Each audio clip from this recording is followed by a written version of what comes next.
Hi, everyone. I'm Carrie Pena, and this is Front Doors TV. We are broadcasting today from the Center for Positive Media.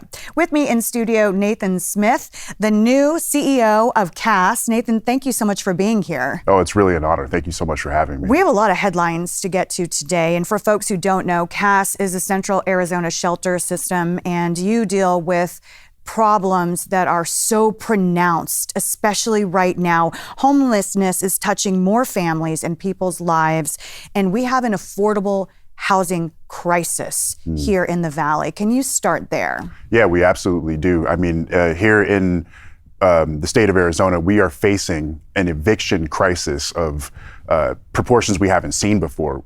We're on pace to have more evictions in this year than we've ever had in the previous records in the mid-2000s. So it's been quite a while. And where I think we saw the eviction moratorium ended and we thought that there was going to be a ton of people who were facing homelessness as a result, it's turned out to be a slow trickle. But now, these few years after the moratorium, it's really come to a head and evictions are at an all-time high right now. Are we talking about senior citizens? Are we talking about families? Kind of paint the picture of who you're seeing coming to your shelters in desperate need of help. It's really everybody. And I think that's the thing about homelessness these days is it's every one of the groups of people that you can imagine. So of course you have seniors living in units on a fixed income, the lease ends, the price goes up, and they're unable to meet that new price. And so now they're facing homelessness. You have families who have things that happen to them that are unfortunate. And as a result of that, plus potentially a loss of income, they're now facing homelessness. You have individuals with severe mental illness issues and a whole bunch of other commingling problems that they have, and they're coming into homelessness. And so really it's everybody. How much is the mental health crisis driving these numbers? Substantial. It's no secret that especially for people who are homeless frequently or have been homeless a long time, mental health conditions are often a part of that story. You take a general mental health condition, you mix it with a substance use disorder that could be worsened or caused by the experience of homelessness. So now they're using drugs because they became homeless. Now that's used as a strategy to cope.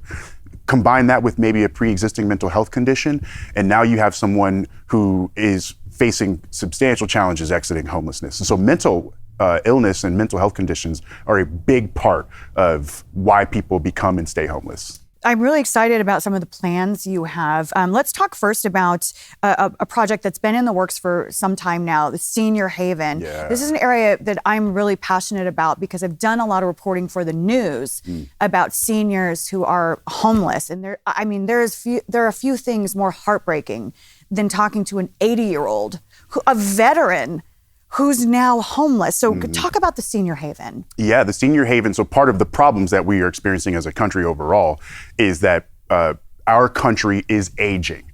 We had a large population of people, so-called baby boom generation. That generation is big and aging, and that's also true in homelessness. So we're seeing aging populations and homelessness generally. I'll just give you a quick number.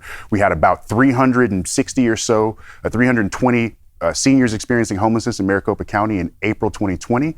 By June 2024, that number was over 1,200. So it's almost 4 times the people 55 and plus experiencing homelessness. So for CAS, it's important that we have a solution in that space called the Senior Haven. We have a facility, it's 130 formerly hotel units. We've converted it into individual units for people experiencing homelessness. And we can get 130 plus people into that space. And I think it's really important because here we are in this increasing problem and we have this major solution that can help a lot of people get off the streets who are in that population. And on top of it, I think it's not just about we can get seniors into a bed, but we can get them the kinds of resources that they particularly will need. It's no secret, aging individuals face cognitive decline. Yeah. So we do a cognitive assessment that screens for things like dementia and all kinds of other cognitive issues that an aging population may more likely to experience. So that not only are we getting them off the streets and into a bed and working to get them into a permanent unit, but we're also addressing some of the qualitative issues that they're facing that worsen their homelessness. Talk quickly about the reopening of Vista Colina, because that's the family shelter, right? It is. So not only do we have that senior shelter that we were just talking about, but we've got the Vista Colina Family Shelter. It's a 30-unit it's a converted apartment complex. So individual units for households of any number of sizes. And we just are reopening that also this week. So we moved our first bodies into the senior haven last week, finally after all these years. We moved our first bodies into the Vista Colina Family Shelter this week after being down for a few months. And so for us in both cases, we're asking ourselves, hey, even though it's challenging for us, how can we get some seniors and some families off the streets? And you're looking for folks to maybe check out the tax credit donation, right? Yeah, absolutely. It's a big season for us in nonprofits generally. And so we are a tax credit agency. So if folks want to give to CAS that way, they're more than welcome to. That's just, one of the vehicles that we use to make sure that we can continue doing the work that we do. And it's important the audience knows that you can earmark your donations. So if your passion is senior citizens or your passion is children, you don't want to see those children suffer, you want to earmark your donation, you can do that. Absolutely. And we'll make sure to do right by that. Our systems are set up for that. And we want to meet people where they are. Folks want to get involved in a lot of ways. Some of those ways CAS can match. And so, yes, absolutely. If someone's got a specific passion or focus, we can make sure that those funds go to that area. Just as we close out, what drives you? I mean, it's a hard business you're in. Yeah. It's a lot of sadness, a lot of tragedy. What drives you personally?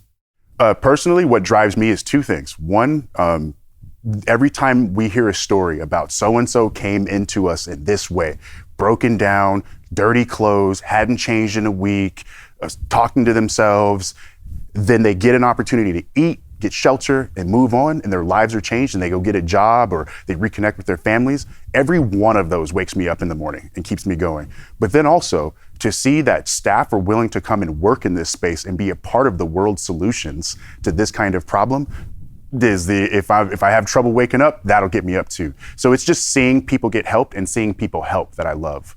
I'm excited to see where you take the organization in 2025, Nathan. Thank you so much for being here. Yeah, thank you so much for having me. Appreciate you and appreciate the work you're doing. And thanks to all of you for watching. I'm Carrie Pena.